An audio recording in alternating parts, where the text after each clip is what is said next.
and welcome to my Socially Speaking. My name is Sunny Day, here wishing you many sunny days.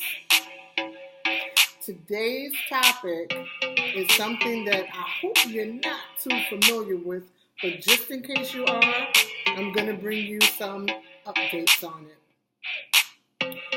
Work-related issues. This past week, I've had a few people informing me of some serious work-related challenges that they've experienced. So, I consider myself an expert on that topic. I wrote a book about it, okay? Available on Amazon.com in both paperback and ebook. Social Work Drama. If you haven't gotten your copy yet, be sure to get it because I don't want you to miss out. As I said, the topic today is going to be work-related issues. It's a very sticky situation. And it's sticky because work is a place that you choose to go to every single day. You spend about an hour or two thinking about getting ready to go there the next day. You spend maybe an hour or two traveling there. I didn't even mention the time you spend preparing to get ready to leave to travel. Then you spend about 7 to 10 hours there. That's a big chunk out of your life. And I don't want you to spend it disgruntled at all. But the inevitable occurs and stuff happens, and you could possibly end up at work stressed out, deprived, depressed, just all across the board negative. So I want to help you to maneuver through those situations. And it might not be very easy, but you can do it. First thing I want to do is just acknowledge that there are probably more people, unfortunately, unhappy at work than there are people that are happy at work.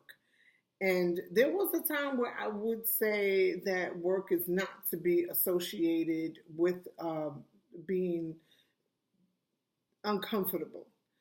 But in this new day and age and time of us not caring that much about one another, it's quite common that people are hurting at work. And that's interfering with your productiveness. It interferes with your overall life. And especially, like I said, because a large portion of your life is spent at work. And many people don't see that just because it's just so natural to go to work. But I want to acknowledge that some people might feel under-supported at work. They may feel the supervisor is not helping. Maybe your supervisor is very busy, or maybe your supervisor is not busy, and just not helping. And there's oftentimes a huge lack of communication too in work environments, and that means like any environment. I hear about it from cashier jobs to executive positions. There's just a huge lack of communication. Sometimes it's actually even intentional. Yeah. Sometimes people purposely don't communicate at work. That's horrible, because how are you going to do the job if you don't know all the specifics, if you don't have all the details? But that is something that unfortunately has become very, very common. Lack of instruction, no direction. So many people are just simply oblivious at work. So that definitely leads to a very distressing situation. But I want to offer you some support and some tips. And of course, we're going to always revisit this topic from time to time because It's a very, very critical situation. The first thing I want to remind you to do when you're stressed out at work, when you feel under supported, when you feel like you've been imploding and you're ready to go off, I want you to breathe. Just breathe. Try to get things into perspective. And when you're very upset at work, to do that, to take a breath for some is difficult. And normally, 3 deep breaths is what's going to really help you to calm down. But sometimes you could be at work so emotional, you could just barely breathe. So just try to take a breath. Try to stay calm because I don't want you to react. I don't want you to make any type of decisions that you're going to regret. So just breathe, stay calm to the best of your ability, and stay focused. Trust me, you got to stay focused. And I know that that's not always the easiest thing to do, but it is the best thing to do. Whatever the situation is at work, it could be an isolated incident or it could be several incidences that have led you to the moment where you feel like you're about to explode. Those things occur, but you still have to keep everything into perspective. And you can keep things into perspective by breathing and staying calm and staying focused. If you can, even if you got to leave the premises, because sometimes you have to leave the premises. And if you can, in this instance, I don't recommend that you talk to anybody about how you feel at work. That might encourage a hostile environment and it might encourage gossip. And you know how we feel about gossip. Call someone, a friend, a family member, a spouse. Call someone and talk about how you feel. And pain shared is pain lessened oftentimes. So hopefully during that conversation, even if it's brief, you'll start to feel better right away. But talk to someone about how you feel if you're feeling really unnerved. But please don't let that person be someone at work. Not if you're in the moment of anxiety and panic or disgust with your job. Don't talk to anybody at work about it. I highly recommend that. Now, if you have to, then choose someone that you know, even if you have to tell that person, please do not share this at all, but I'm feeling really upset, which is horrible that you even have to say that, because when you speak to someone at work in confidence, they should respect your confidentiality and your anonymity for the sake of the business, but people don't do that, unfortunately. That's why I strongly recommend if you can step outside, step in the bathroom, call someone, or text it out. I mean, it's down to that. Like, really, yeah, you might have to just do that because I want you to stay safe. And if you want to keep the job, I don't want you to leave the job unnecessarily. Then I want you to think about ignoring some of it, because sometimes everybody doesn't go to work to work. Everybody does not go to work to work. People go to work for friends. People go to work to hang out. People go to work to cause drama. So some of the situations that may be bothersome, or some of the situations that may be causing you distress, or may be causing you to become emotionally aroused, some of it you should ignore because it's just not worth it. In like 10 days, 30 days, it won't even matter anymore, 60 days. So sometimes to become very overwhelmed by it is just simply just not worth it. So I really want you to try to ignore some of the players in the situation and some of the circumstances, because it's just not worth weighing heavily on you. And you got to take care of yourself. And a part of that would consist of you ignoring some of the specifics related to whatever it is that you're going through at work. And the other beneficial thing that you can do is accept people for who they are. And that's a part of getting things into perspective. Some people are just unprofessional. Like I said, some people go to work to hang out. Some people go to work just to be negative. Some people don't know how, like, they don't have good separation skills. So if they have some kind of saga in their life, it's just walking around with them everywhere. So they have an inability to separate it and they just bring it to work. Some people might have a bad morning and then just end up bringing it to the job. That's why I encourage you to have some level of acceptance with things you can't change and acceptance with others.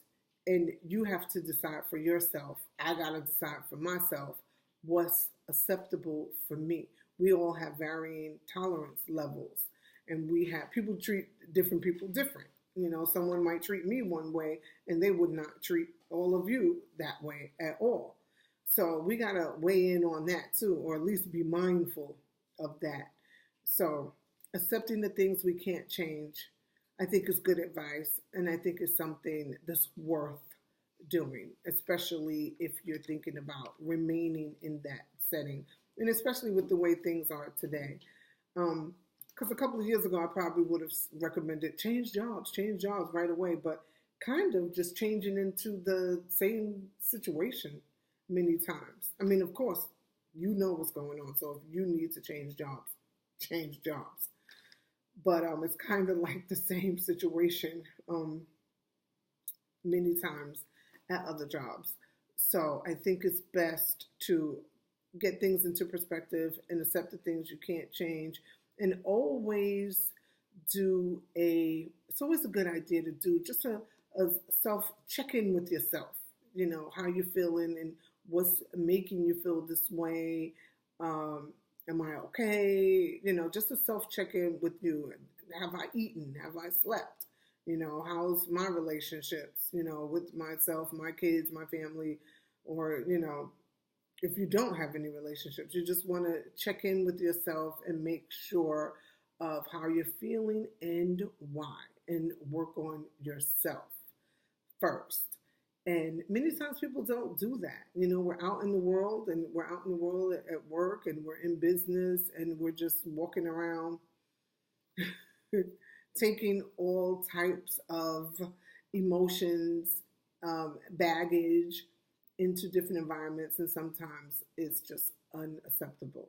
So, just to paraphrase, breathe when you're feeling like you're about to explode at work and you just can't take it anymore. Breathe, stay calm, get a grip, get a grip, get a grip. And then stay focused. Just remember what's important to you, what's important here. Remember where you are. Keep things into perspective. You know, this is my job. I'm only going to be here for a year or two. I'm moving anyway.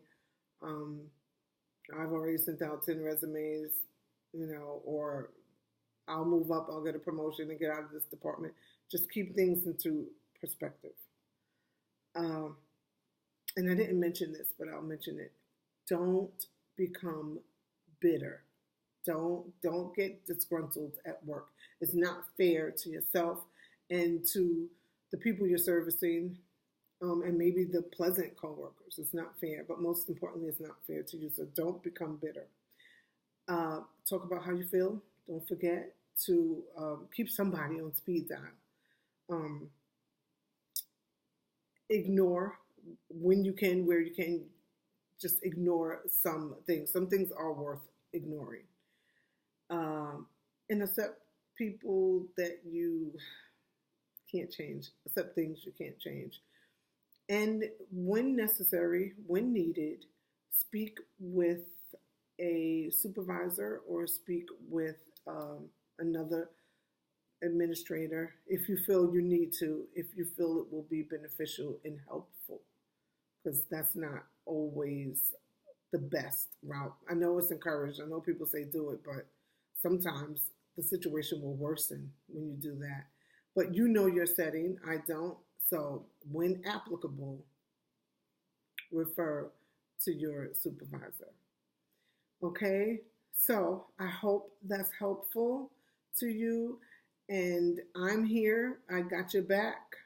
And remember, we literally have each others' hearts in our hands. We might not think about it, remember it, or feel like it, but we really do. And we really, really need to start to behave that way. And it's not that hard.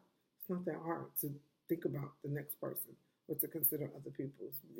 It's actually harder to disregard people than it is to have a positive regard for people.